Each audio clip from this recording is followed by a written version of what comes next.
Hello guys, and it is only at the beginning of 2024 that the Ukrainian armed forces, partially inspired by lack of the supplies, decided to develop a new strategy that turned out to be very successful. That is targeting Russian oil refineries.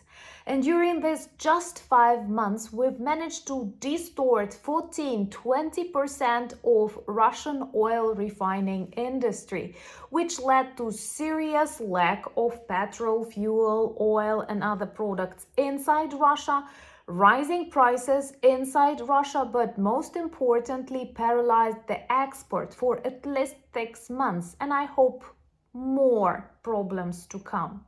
And if you may not trust a Ukrainian, thinking I'm subjective or over-emotional, you have to believe Pentagon, because actually these are the reports from Pentagon. So let me tell you more about all these oil refineries destroyed during the first 5 years of 2024. What does it give to Ukraine and what it takes away from Russia? Reminding you about the last successful attempt in Tuapse just yesterday. My name is Anna and I vlog daily from Ukraine since the start of the brutal Russian invasion. So if you're new to the channel, you support Ukraine, please subscribe and help us fight against Russian propaganda and fake news. And my longtime friends, check your subscription status and hit notification button. Russia is a country that does not produce anything. It is not competitive on the global market, and I'm sure no one can actually type in comments below, even Russian trolls, what Russian products you love. Russian telephones, Russian cars, Russian computers. Well, you may say there are no such in Ukraine, but I am sorry, we are not the largest country in the world, also claiming that we are the strongest. Russia is totally lagging behind, and its mission actually to drag the countries around it back to the past. So not being competitive, it earns the money on selling its own natural resources. What is even worse, not its own natural resources, but natural resources of the national republics temporarily imprisoned inside the federation. So export of oil is of paramount importance for Russian budget and for Russian military machine. That's why targeting Russian depots and oil refineries is completely legitimate tactics, moreover borrowed from the times of the Second World War, when actually similar tactics was applied by, for example, the United Kingdom when destroying oil refineries in Germany. So during these 5 months, Ukraine has managed to target 17-20 oil refineries, leading to their partial or complete destruction, which is very important because it has tremendous effect on Russian military machine. First of all, they need to fuel tanks, airplanes, machines, all that evil, and they definitely need cheap fuel for that.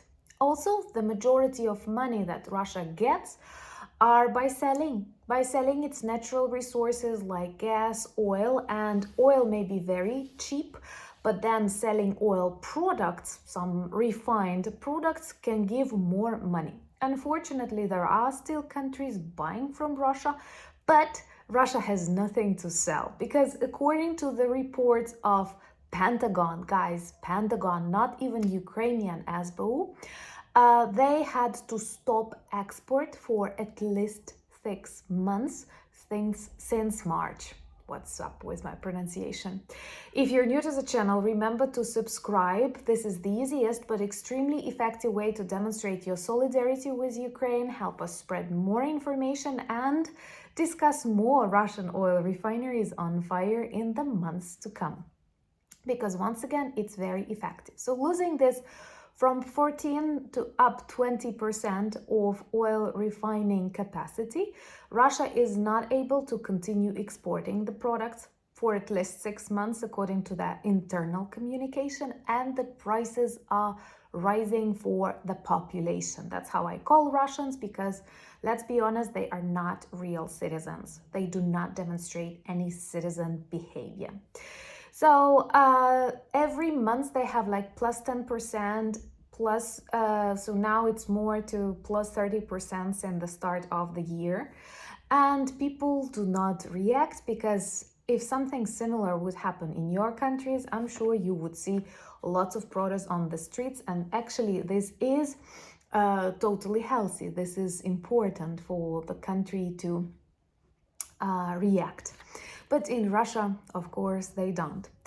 And in general, they even try to import oil refineries now to Russia, which is like pathetic, from Belarus. Belarus will always say yes to Russia because unfortunately it is annexed by the empire.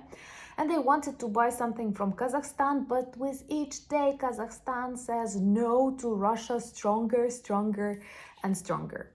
So let me demonstrate you how a typical event of this destruction of oil refinery looks like on the example of the recent hit in Tuapse, Krasnodar region yesterday.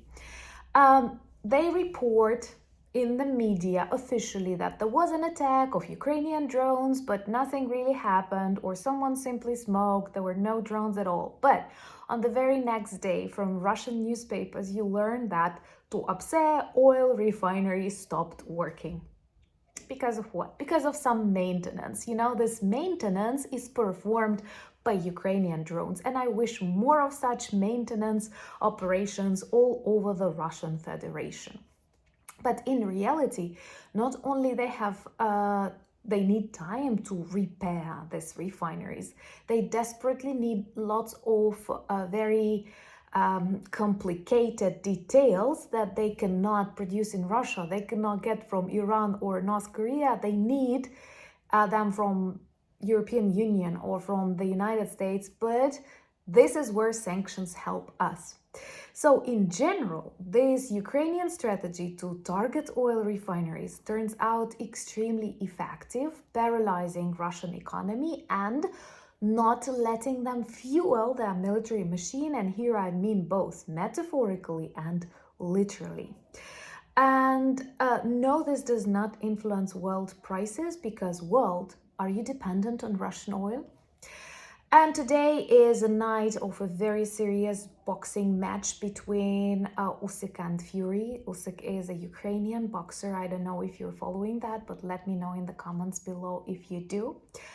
And today there were lots of air raid alerts. I was in the cinema actually watching one film from the 30s, which once again reminds us how Russia continuously tried to destroy the best of Ukrainian people. And there was an air raid alert during the film, actually in the film. And it was so emotional to witness how many people actually stood up ready to run to the bomb shelter, and only then realizing it's in the film. So to be Ukrainian is definitely an experience of a lifetime. I do feel like living in a history book. I cannot tell you I like it, but we don't have other choice only to win this war. Thank you for buying me coffees, becoming my sponsors and patrons, and helping me film more and write more. And I hope that sometime soon I will be able to share more of my projects and our projects, because we are a community first of all. Remember to check our new t-shirts and sweatshirts and caps and stickers and cups in the merch shop. The link is in the description of this video. And also join me on Instagram, X, Threads, and Discord. But most importantly, thank you for being friends of mine and friends of Ukraine. Slava Ukraini!